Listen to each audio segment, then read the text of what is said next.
Durante décadas, o Chile foi símbolo de ditadura na América Latina. Augusto Pinochet governou durante 17 anos com as armas e, mesmo na democracia, pairou como uma sombra no poder, até a sua morte em 2006. 40 anos depois do golpe que derrubou o governo eleito de Salvador Allende, o Chile é citado como exemplo de estabilidade e crescimento econômico, tendo deixado para trás países como o Brasil, a Argentina e o Uruguai. Este ano, em plena campanha para eleições presidenciais, os candidatos ainda discutem as heranças do regime militar, como o sistema de educação e a Constituição, marcas do passado ainda presentes.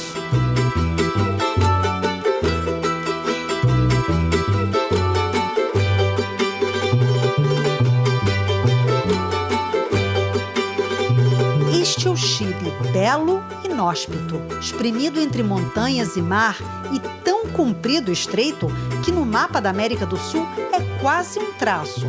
No extremo, o deserto de Atacama, o mais árido do mundo. No outro, a um passo da Antártica, 20 mil quilômetros quadrados de geleiras. E 500 anos de história de terremotos. O último, em 2010, foi o segundo maior do Chile e o sexto no ranking mundial. Abalou a Argentina, o Peru e o Oceano Pacífico, provocando um tsunami. 500 pessoas morreram, milhares perderam suas casas e a economia encolheu 3% em 4 meses. Diante de tanta destruição, difícil imaginar que o Chile terminaria aquele ano celebrando o crescimento recorde de 6% e o ingresso para o seleto grupo de 34 países ricos da OCDE, a Organização para a Cooperação e o Desenvolvimento Econômico. Em todos os lugares deste país se celebrava que havíamos tomado contato com vocês. Em 2010, outra tragédia, o desabamento de uma mina de cobre viraria mais um milagre chileno. Soterrados durante 70 dias, 33 mineiros foram resgatados com vida e ao vivo para o mundo inteiro. Tudo isso em meio a uma virada política. Para os chilenos, faz parte da normalidade. Esse país de geologia instável conquistou fama de previsível. Tienen un sistema político que durante muchos años funcionó. Tienen institucionalidad, tienen sistema político, tienen una relación política que no es de amigo-enemigo, sino que es de adversario, y que por lo tanto hay naturalmente diferencia entre la derecha y el centro-izquierda, pero también hay políticas de carácter nacional. Exemplo de continuidade é o modelo econômico de mercado aberto e livre. Imposto à força pelo ditador Augusto Pinochet, sobreviveu à queda dele, a sucessivas crises internacionais, a idas e vindas nos países vizinhos e a 5 governos chilenos constitucionalmente eleitos.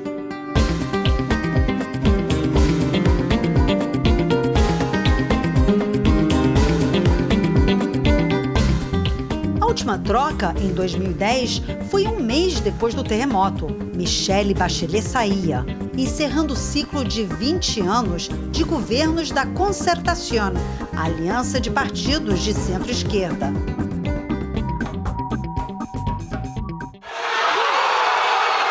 A direita voltava ao poder pela primeira vez desde o fim da ditadura e pelas mãos do empresário Sebastián Piñera. Com muito maior razão. Bastante fuerte, estamos al aire neste estudio. Bem na hora da posse, a terra tremeu. Mantener la calma, los chilenos tenemos ya la experiencia en esto. Um sobressalto que não interrompeu a cerimônia nem abalou as sólidas instituições chilenas. Mas nem sempre foi assim. Muito antes dos Estados Unidos serem marcados pelo trágico atentado de 11 de setembro, essa data já tinha um peso na história do Chile. Em 1973, como em 2001, o 11 de setembro caiu numa terça.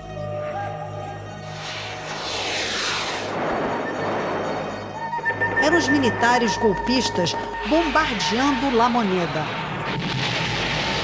onde estava o presidente Salvador Allende.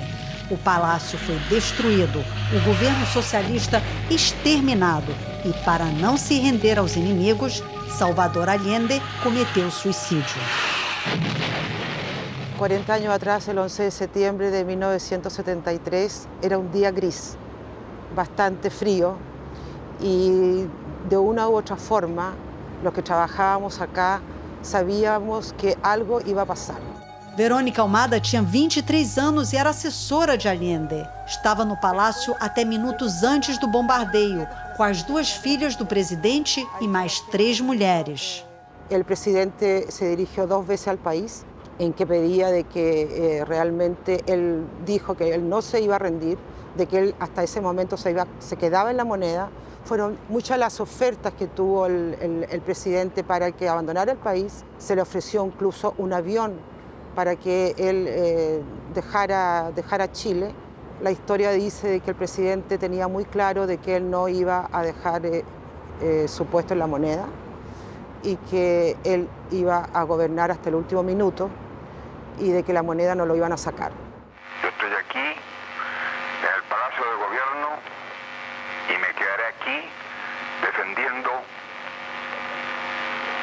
el gobierno que represento. A mí me dijo, Verónica, ya estás incorporada a la historia de Chile. Debes abandonar el palacio y tienes la obligación de salvarte. Me imagino que sus palabras eran en el sentido de que contara lo que pasó. Por eso estoy hoy con mucho gusto hablando a la televisión de Brasil.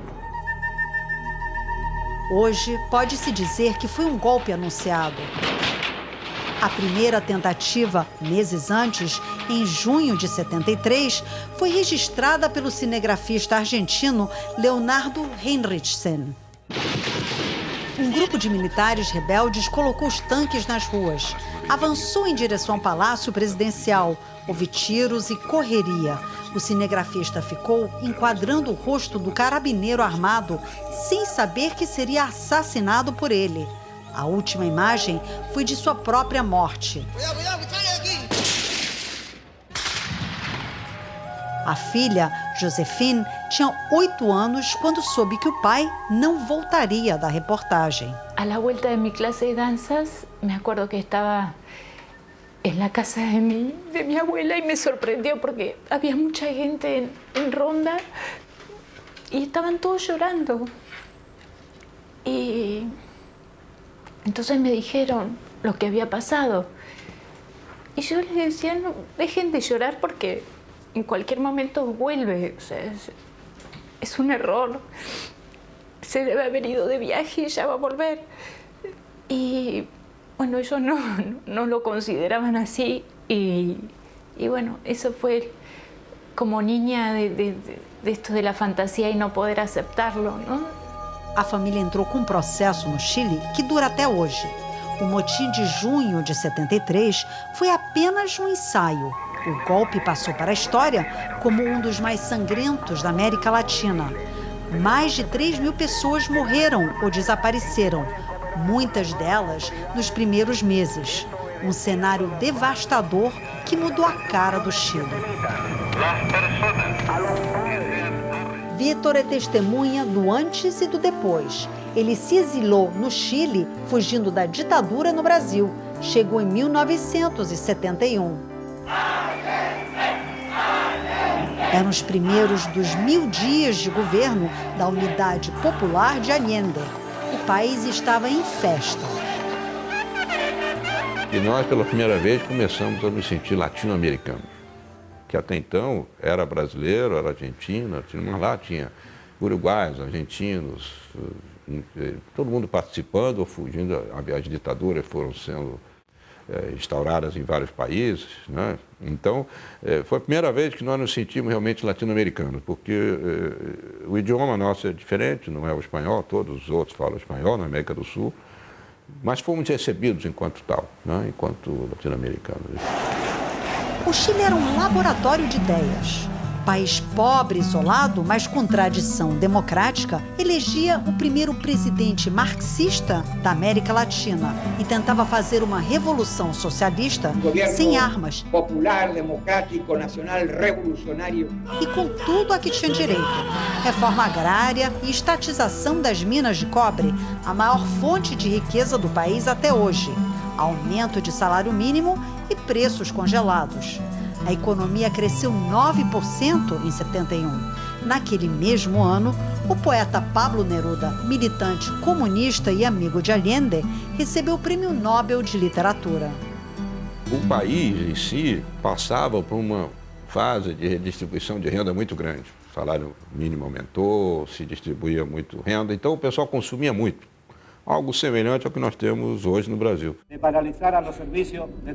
O sonho durou pouco e os problemas não tardaram em aparecer. Boicote internacional, escassez de alimentos, mercado negro e inflação de 3 dígitos. A insatisfação da classe média crescia, junto com a intervenção dos Estados Unidos, que tinham muito a perder com o êxito do experimento chileno. Eram tempos de Guerra Fria e o mundo estava dividido entre comunistas e capitalistas. Ernesto Ottoni, na época da juventude comunista, estava entre os que acreditavam nos sonhos de Allende. Los Estados Unidos comenzaron a conspirar el mismo día que ganó Allende. El mismo día que ganó Allende, independientemente de los errores o aciertos de Allende. Era otra época. Estamos hablando de otro mundo, del mundo de la Guerra Fría. A gente sempre fala dos Estados Unidos nesse golpe e esquece a nossa participação. O primeiro dinheiro que chega ao Chile, né, que tinha sofrido um arroxo econômico durante o governo da Unidade Popular, como uma das formas de desestabilizar o Allende, é um dinheiro vindo do Brasil, e, né, um empréstimo brasileiro. O Brasil manda aviões, o Brasil manda agentes de informação. O ex-presidente Fernando Henrique Cardoso viveu no Chile até um mês antes do golpe. Em agosto de 73, ele voltou ao Brasil com certeza que o governo de Allende teria um fim trágico. A gente sentia que aquilo ali estava acabando. Uma situação extrema. Né? Extrema. As coisas não funcionavam mais, havia apagão toda hora, havia atentados, né? Então a gente sentia um regime que estava acabando. E a sociedade chilena dividida, cortada pela metade. Isso é uma coisa perigosíssima. Allende morreu certo de que a revolução seguiria sem ele. Não tenho outra alternativa. Solo acribillando-me a balazos podrán impedir mi voluntad de hacer cumplir el programa del pueblo. A repressão, quando veio, foi generalizada e brutal. Os militares deram ouvidos a Allende. Sabiam que não bastava eliminá-lo. Tinham que eliminar um projeto de país se quisessem substituí-lo por outro. Ninguém podia sair de casa.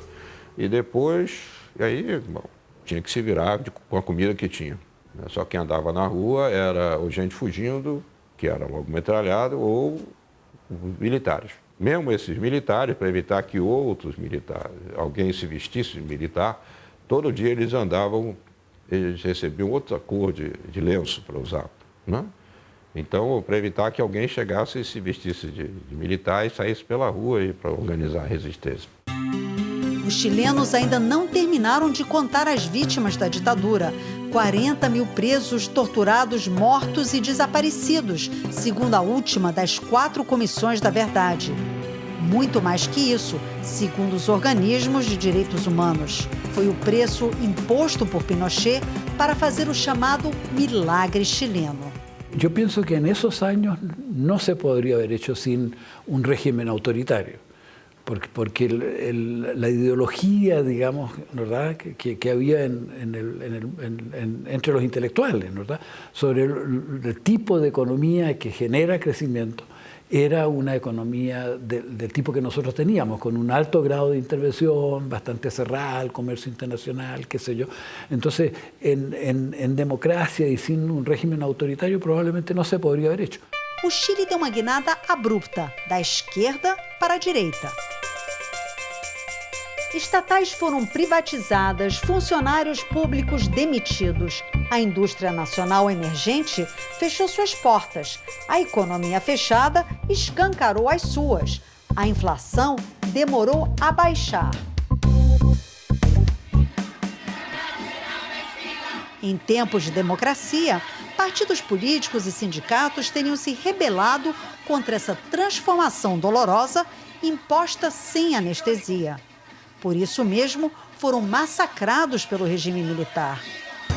Sem inimigos para atrapalhar, Pinochet forjou a ferro e fogo um novo modelo de país.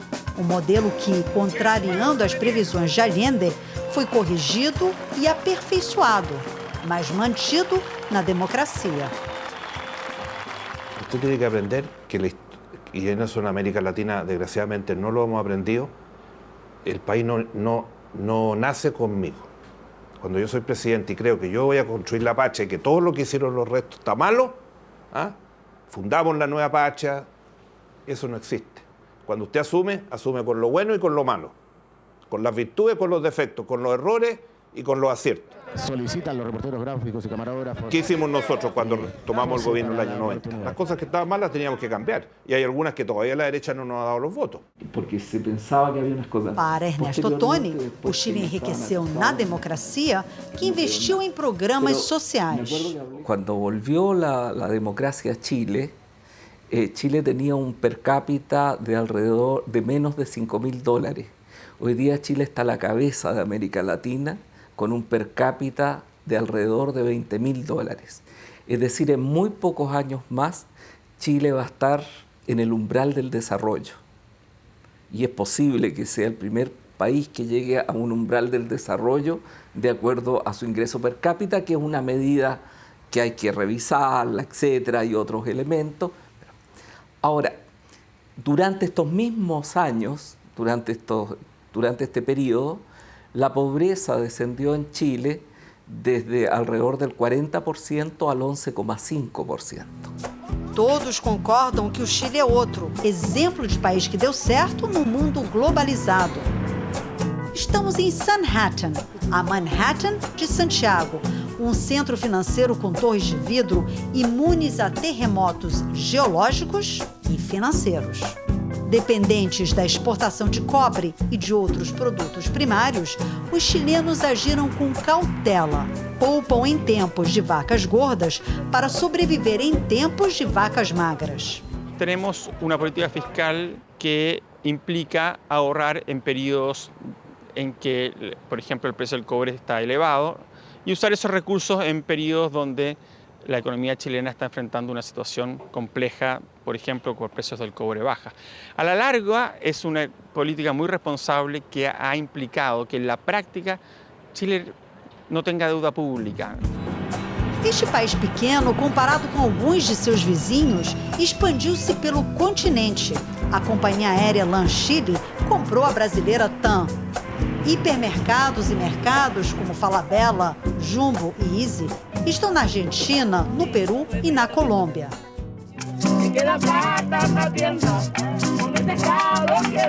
Os colombianos, aliás, desembarcaram em Santiago de mala, cuia e cúmbia.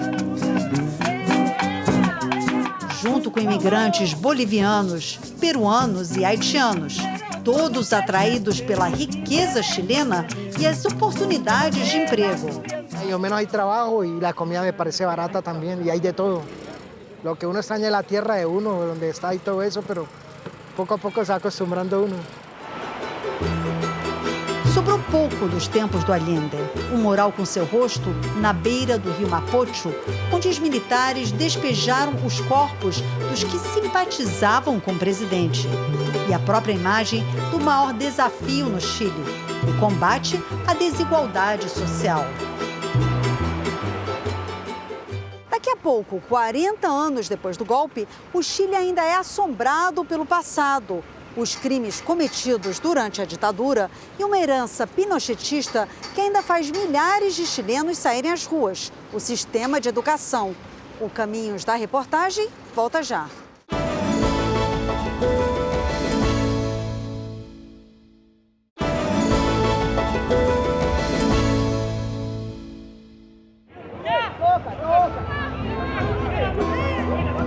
Chile, o futebol é uma paixão. Mas esse esporte também lembra um capítulo terrível da história do país. Essa mulher tem as chaves da porta que separa os dois mundos, a diversão do presente e os rostos dos que foram torturados, mortos e desaparecidos nos porões do Maracanã chileno. Esse Estádio Nacional, o maior do Chile, tem lugar para 49 mil pessoas que quase todos os finais de semana vêm assistir algum jogo de futebol ou algum concerto ao ar livre. Mas um setor da arquibancada jamais foi tocado. Esses bancos de madeira são dos tempos do golpe militar, quando esse estádio foi transformado no maior campo de concentração do país.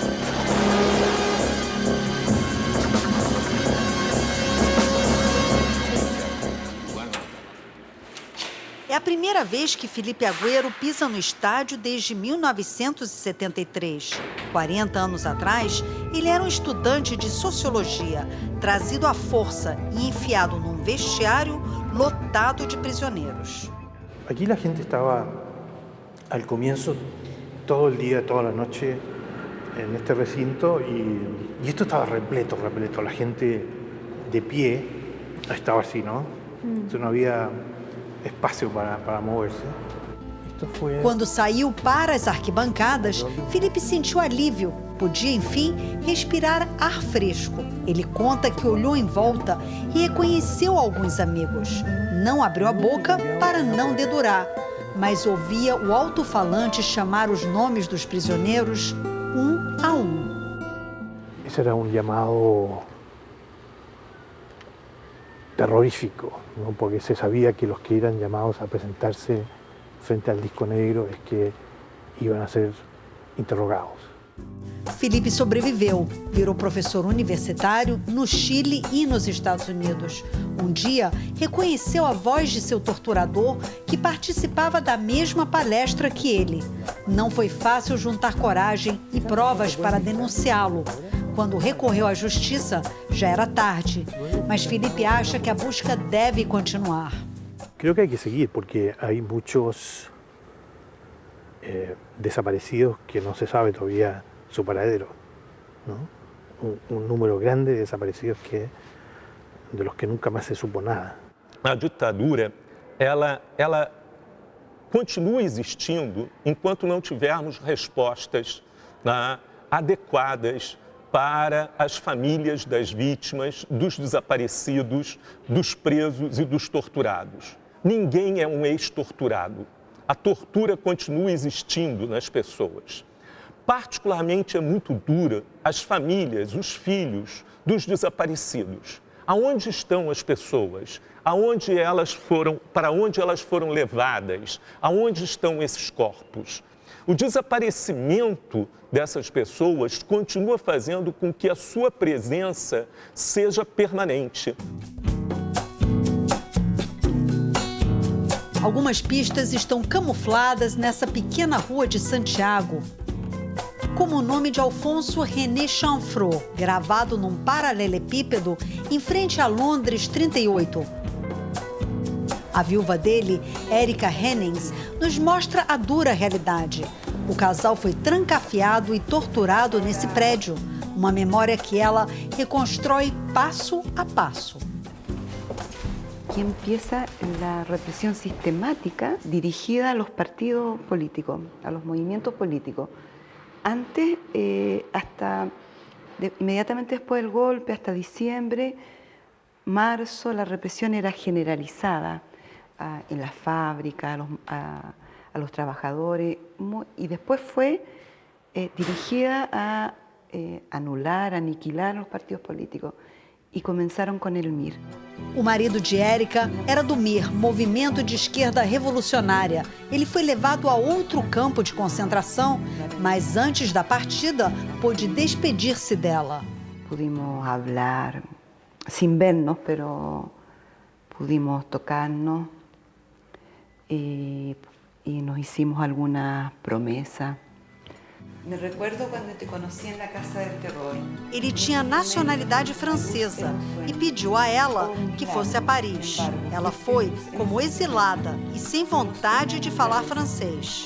Voltou a Santiago para tentar encontrar o marido. Descobriu que ele tinha sido levado à Vila Grimaldi, um sítio convertido em centro de tortura. Cada rosa desse jardim tem o nome de uma mulher que desapareceu na ditadura. E os mosaicos coloridos indicam os locais de tortura. O predileto dos militares era o antigo estacionamento. Aqui deitavam os prisioneiros, cobriam suas pernas com tábuas e passavam uma caminhonete por cima delas. A técnica evitava que os ossos se quebrassem, mas provocava dores terríveis. Bueno, el objetivo era, por cierto, lograr información para seguir deteniendo gente. Na varredura caíram também estrangeiros e artistas, entre eles o cantor Víctor Jara. Um dia depois do golpe de 73, Víctor foi levado a outro estádio de futebol. Quebraram seus dedos para que não pudesse mais tocar e depois dispararam 44 balas no seu corpo. O estádio é hoje albergue para os sem-teto. A casa dele continua de pé na Población Los Nogales, ocupada por uma família de haitianos. A poucos metros, o muro amarelo ainda guarda a mancha negra, prova de um crime cometido em 1986. Na época, os jovens chilenos estavam voltando às ruas para protestar contra a ditadura comandada por Pinochet. Uma patrulha interceptou Ricardo Rojas e Carmen Gloria Quintana, banhou os dois em gasolina e tocou fogo. Ele morreu. Ela ficou desfigurada. Seu rosto, um símbolo da crueldade do regime militar chileno. Além dos crimes da ditadura que ainda estão sendo investigados no Chile, Pinochet deixou outra herança, o sistema educacional. Setembro de 2011, mês do aniversário do golpe. Por trás das máscaras brancas, manchadas de vermelho, uma nova geração, nascida e criada em tempos de democracia e de prosperidade, muito depois dos anos de chumbo. São estudantes que saíram às ruas pedindo educação acessível e de qualidade para todos. Parece bobagem num país citado como exemplo pelos organismos econômicos internacionais. Nesse mundo não há miséria, mas a diferença entre as classes sociais continua grande. Uma realidade nova representada pelo carro alegórico do protesto estudantil. A elite sendo puxada pelos trabalhadores que, sem dinheiro para pagar a universidade, continuam carregando os ricos nas costas. As marchas estudantis, organizadas ao melhor estilo chileno e aliadas à alegria e criatividade, despertaram o país.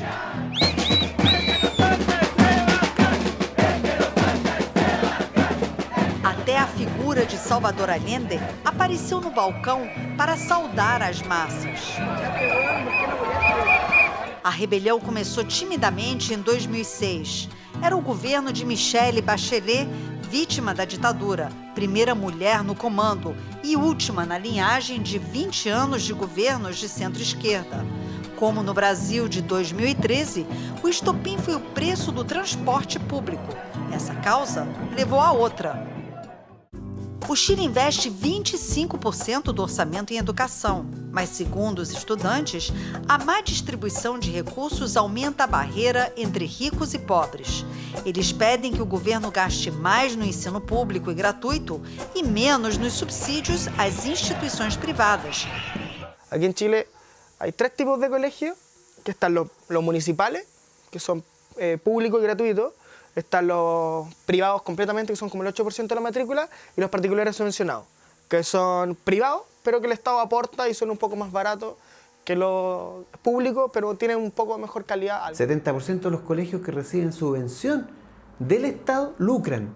Por lo tanto, con plata de los impuestos de los chilenos se va al bolsillo de dueños de colegios que además dan la peor educación, la más mala educación, porque los resultados de los colegios que lucran son los peores. A essa causa somaram-se outras. Os universitários pediam ensino gratuito. No Chile, todas as universidades públicas e privadas são pagas. Quem não tem dinheiro pede emprestado.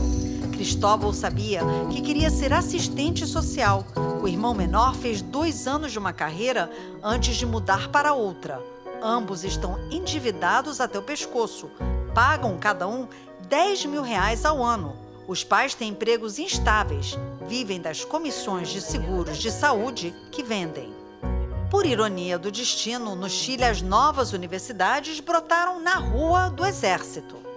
Ernesto Ottoni lembra que nos tempos de Allende, ninguém pagava para estudar. Claro, la universidad era gratis, pero era gratis para los hijos de las clases medias acomodadas, porque los otros no llegaban.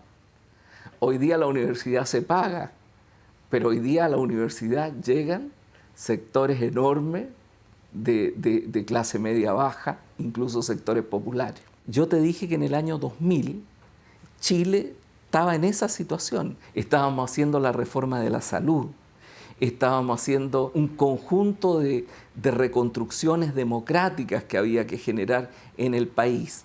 Y por lo tanto, en la educación se avanzó en un sentido y en otros sentidos no se logró avanzar. Se avanzó en la cobertura, que van todos a la escuela.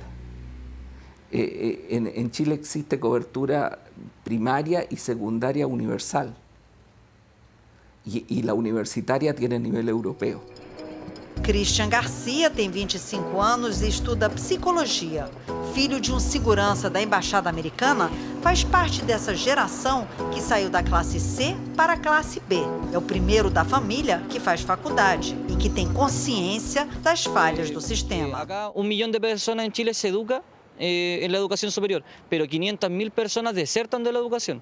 Y estas personas que estos 500.000 que desertan quedan con la deuda de los créditos durante toda su vida. Por lei, nenhuma universidade pode ter lucro. Na prática, existem brechas para driblar as regras. Yo, por ejemplo, tengo una universidad. Creo una fundación para tener esta universidad. Pero al mismo tiempo creo una sociedad comercial que tiene un establecimiento. Le arriendo yo, el mismo dueño de la fundación y le arriendo el inmueble, las sillas, los computadores a la universidad y le cobro un arriendo significativo, importante. Entonces ellos no dicen utilidades, sino que pago de arriendo a la sociedad que me pasa el establecimiento. Comparado ao Chile de antes ou até o Brasil de hoje, há quem diga que os estudantes chilenos estão reclamando de barriga cheia. Marcel Claude faz as contas e explica o verdadeiro motivo por trás de tanta insatisfação. 9 em cada 10 chilenos não consegue pagar as contas no final do mês. Vive de empréstimo. Tú tienes un endeudamiento en Chile equivalente al 30% de toda la riqueza del Producto Interno Bruto. Es una cantidad gigantesca, un 30% del Producto Interno Bruto. Y en promedio, el 60% del ingreso promedio en Chile es el endeudamiento de las personas. O sea, una familia en promedio tiene un 60% de su ingreso comprometido con los bancos. Camilo Ballesteros estava entre os líderes estudantis que organizaram as marchas de 2011 e 2012. Que muitas vezes terminaram em repressão. Os estudantes conseguiram apoio de 80% dos chilenos e provocaram a queda da popularidade do atual presidente Sebastián Piñera. Mas a pressão das ruas resultou em poucas reformas. O governo reduziu as taxas de juros dos empréstimos aos estudantes, mas as universidades continuam sendo pagas. Hoy día seguimos teniendo que la ciudadanía comparte un 80% de los cambios de la educación, pero sin embargo el apoyo a la movilización es menor a un 50%.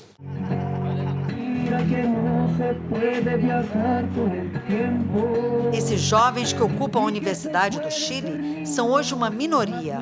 acham que foram traídos pelos líderes estudantis que saíram das ruas para entrar no sistema.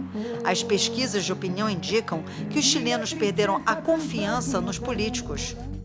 Mas Camilo e sua equipe acham que tiveram uma grande vitória: instalar na agenda dos candidatos a presidente a reforma do modelo chileno, que vai além da educação.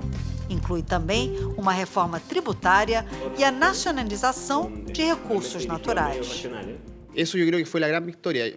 Independiente del gobierno que pase, esas ideas van a seguir latentes en el discurso político y ahora solamente hay que esperar materializarlo. 40 anos depois do golpe, os chilenos voltam às urnas para escolher um novo governo. Vai ser o 6º em mais de 20 anos de democracia. No próximo bloco, as expectativas em relação ao futuro.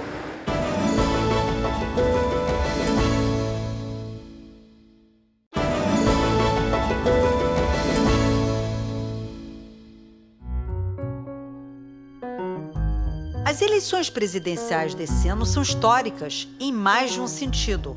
Nunca houve tantos candidatos, 9, nem tantas mulheres, 3. E é a primeira vez que o voto para presidente é facultativo. Em meio a tanta novidade, o passado nunca esteve tão presente. 2 filhas de militares estão na linha de frente disputando a presidência. Os pais de Michelle Bachelet e Evelyn Matei eram generais da Força Aérea Chilena e, mais que isso, amigos. O golpe de Pinochet dividiu o país e as 2 famílias. Na época, Alberto Bachelet era homem de confiança de Allende e, como ele, preferiu ficar no Chile a fugir. Foi detido e torturado até morrer de parada cardíaca. A família também foi perseguida. Em janeiro de 75, Michelle e a mãe foram levadas à Vila Grimaldi, o mesmo centro de tortura para onde foram levados Alfonso Chanfrot e tantos outros. Conseguiram sair do país com a ajuda de contatos nas Forças Armadas.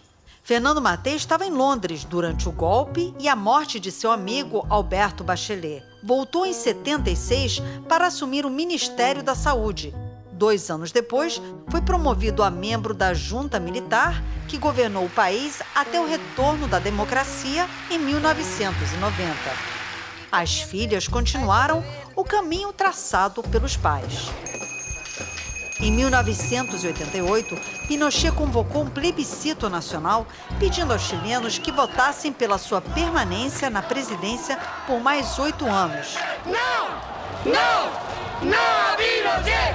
Evelyn Matei fez campanha pelo sim, Bachelet pelo não. Mesmo derrotado, Pinochet já tinha garantida uma posição de força assegurada pela Constituição de 1980, feita à sua medida. Ele continuaria como comandante em chefe das Forças Armadas e senador vitalício. E não importa quem ganhasse as eleições, seria quase impossível implantar imediatamente outro modelo de país. E até hoje, a Constituição pinochetista limita o poder dos políticos. El presupuesto en Chile lo prepara el Estado, el gobierno, el Ejecutivo, y lo manda al Congreso. Y el Congreso solamente puede disminuir gastos, pero no puede aumentar gastos. ¿Está bien? Entonces el Congreso está sumamente limitado en el poder que tiene. El Poder Ejecutivo tiene un gran poder. Pero si, por ejemplo, mañana el Poder Ejecutivo quisiera nombrar los jueces, no lo puede hacer. Puede proponer el nombramiento de jueces, pero es el Congreso que aprueba el nombramiento de los miembros del Poder Judicial. Em 20 anos de governos da Concertación, o Chile avançou e muito, principalmente ao reconstruir a democracia à sombra de Pinochet.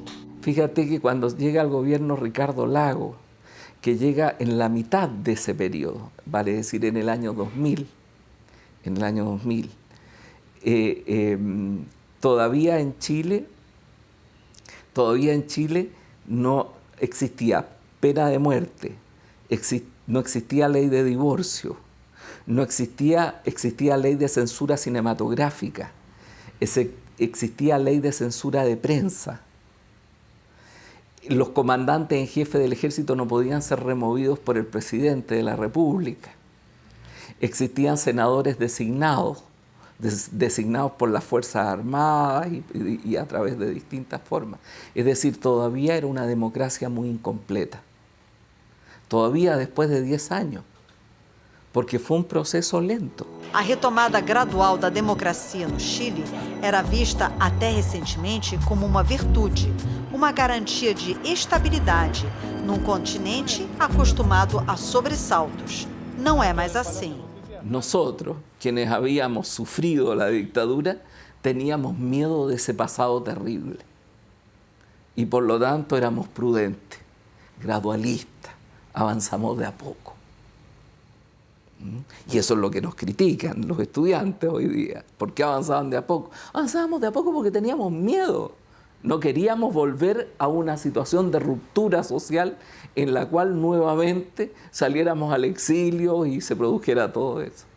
Entonces nosotros teníamos miedo. Y ellos, los militares y quienes habían apoyado a los militares, los dirigentes empresariales, etcétera, también nos tenían miedo a nosotros. Entonces se produjo un miedo virtuoso que nos llevó a todos a la prudencia, a ellos a conceder y a nosotros a avanzar despacio. Eso funcionó durante todos los primeros años y generó este país que funcionaba.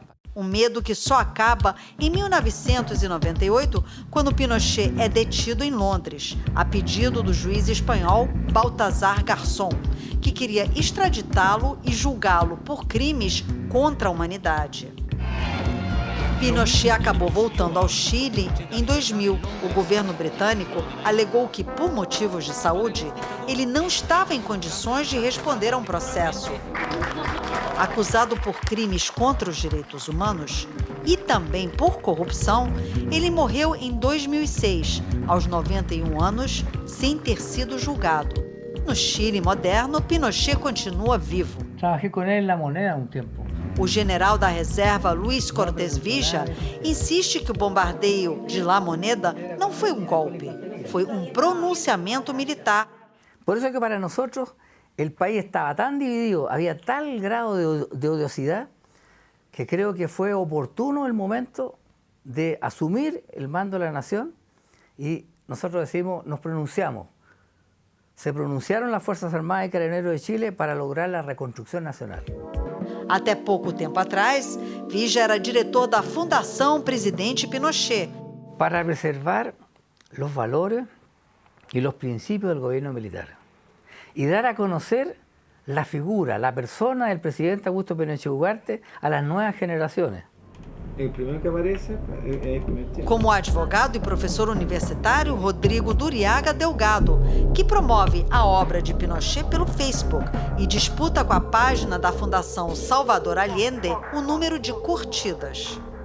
Hoy día y después de la hora del gobierno militar podemos acceder a la educación más de 1 millón de jóvenes y significa que yo hoy día puedo tener un auto de $30.000, que a los 35 años soy dueño de mi casa propia y que he podido viajar por el mundo y tener un trabajo estable. Y eso gracias a que el gobierno militar se adelantó a los tiempos, se adelantó a todos los países de Sudamérica. Nesse Museu da Memória e dos Direitos Humanos, inaugurado por Bachelet em 2010, estão os capítulos mais tenebrosos da história do Chile de Pinochet, que também são passados de geração a geração. Instrumentos de tortura, fotos, cartas e relatos das vítimas da sangrenta repressão. Mas para muitos jovens chilenos, o maior problema é que, apesar dos 25 anos de democracia, Pinochet ainda faz parte de seu cotidiano. Quem não der ouvido às vozes nas ruas, perderá o bonde. Hemos visto constantemente cómo el problema aquí radica desde la dictadura hasta hoy, pero porque los mismos gobiernos que incluso han sido desde la concertación, gobiernos que se hacen llamar de izquierda, no han sido capaces de dar esos cambios transformadores que como país necesitamos. Por que tanto mal-estar num país de estatísticas invejáveis? O Chile ainda depende do cobre, mas o preço do metal subiu e o país investiu em outros setores. Aqui está a nova riqueza do Chile. Frutas como essa plantação de abacate lá no fundo e vinho. Mas quase tudo que é produzido nessas terras é para exportação. As adegas Errázuriz misturam tradição e tecnologia e atraem importadores e turistas, muitos deles brasileiros. A garrafa mais cara custa R$ 900, mas nem todos no Chile podem brindar pelo sucesso do país. Esse bairro nasceu há 30 anos numa invasão de terras. Dona Geni Arnowski lembra dos tempos em que havia barracos. Hoje ela faz parte dos 70% de chilenos que se consideram parte da classe média, mas cuja vida não melhorou tanto quanto esperavam. Tenemos libertades para hablar ahora, pero se ha hecho difícil la vida, es decir, cuesta trabajar, los trabajos mal remunerados igual que antes. A lo mejor uno se pudo superar en cosas materiales, pero está endeudado hasta el cuello. O Chile é hoje um dos países com pior distribuição de renda da América Latina. A pobreza diminuiu, mas a concentração de riqueza aumentou de forma desproporcional. Apenas 10% dos chilenos detêm quase a metade da riqueza do país. A classe média reclama que não recebe subsídios, como os mais pobres, nem incentivos fiscais, como os empresários. Todo o esforço tributário em Chile está sobre los hombros de los mismos que pagan la educación, la salud, la vivienda, los que pagan todo, ¿no? Por lo tanto, no puede haber educación gratuita en Chile si no reforma la estructura tributaria del país, si no haces que los sectores más altos paguen impuestos, que las empresas paguen impuestos. Mas para fazer qualquer mudança importante e satisfazer os anseios dos eleitores chilenos, o novo governo vai precisar ter uma nova Constituição. A atual, forjada nos anos Pinochet, até hoje deixa os políticos de mãos e pés atados. Como nuestro sistema político tiene las características que yo decía, hace prácticamente imposible a la política a responder lo que los ciudadanos esperan. Los ciudadanos esperan que cuando tú eliges A y gana A, pase A. Pero en Chile tú eliges A, gana A y pasa B. Porque este sistema lo que hace al final es que gane quien gane, en la práctica todos empatan y en la práctica las cosas se resuelven en una mesa de negociaciones. Entonces las elecciones nos sirven para dirimir lo que el país va a hacer.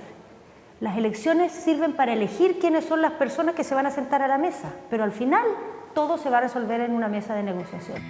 A raiz do problema está no chamado sistema binominal para eleger deputados e senadores. Foi pensado para assegurar um empate. Cada partido apresenta uma chapa com 2 candidatos. Mas para eleger ambos, não basta obter mais votos. É preciso ter o dobro dos votos da segunda lista mais votada. Hoje, tanto os partidos de esquerda quanto os de direita concordam que precisam acabar com o sistema binominal, antes que o sistema acabe com eles. Carolina acha que será impossível resistir à pressão das organizações estudantis e sociais. Y ese discurso político que años atrás en Chile causaba alergia en la ciudadanía, este era un país que no quería más escuchar hablar por un tiempo de grandes debates políticos, estaba de alguna manera traumado por la experiencia de la dictadura. Pero en el 2011 el movimiento estudiantil habló de política, habló de cambios estructurales, habló de nueva constitución y la sociedad lo siguió. Y el apoyo a su causa, lejos de bajar, aumentó. Y no solo aumentou, sino que esse apoio se ha mantenido en el tiempo. Nas pesquisas de opinião, Bachelet aparece na frente dos outros 8 candidatos. Mas seja ela ou qualquer outro, quem for eleito presidente terá que iniciar um novo ciclo, num Chile sem tanta paciência para os políticos. Vanessa Vega só acredita vendo. A família dela é dona dessa peixaria no Mercado Central há 100 anos e sobreviveu a todo tipo de governo. Agora espero que depois das eleições, sea algo bom y algo bom para a classe média, porque a classe média aqui em Chile está muito aporreada. Para outros chilenos, como Laura Eligueta Dias, soma-se a essa realidade a dor de nunca ter podido enterrar o irmão.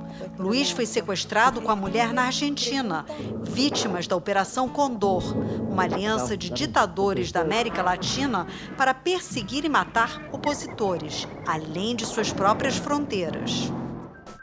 Laura ainda busca a verdade sobre o que aconteceu e todo o aniversário do sequestro de Luiz, ela visita o memorial aos desaparecidos da ditadura. Te vas a encontrar con gente de los organismos de derechos humanos que dicen que hemos avanzado mucho, porque efectivamente, después de muchos años donde no pasó nada, se han llevado a cabo y han concluido juicios donde hay bastante gente que está detenida. Sin embargo, yo te podría afirmar, sin temor a equivocarme, que esas detenciones, que la justicia llegó después de una larga investigación que hicimos los familiares de las víctimas, donde tuvimos que demostrar evidencia, hacer verdaderas investigaciones sobre lo sucedido con nuestros familiares y ponerlo a disposición de la justicia para que ellos después actuaran. Este é o Chile, dividido entre o pesadelo do passado e a esperança do futuro.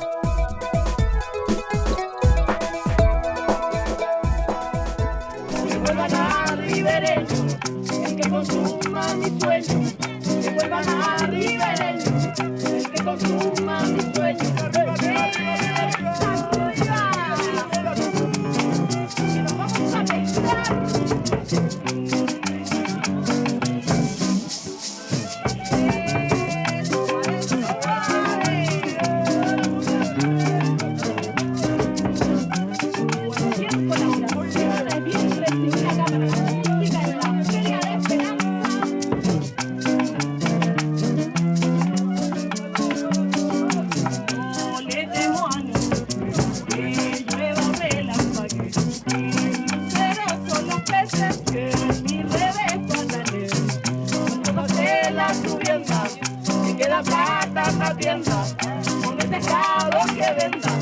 Cuando pase la subienda, hey.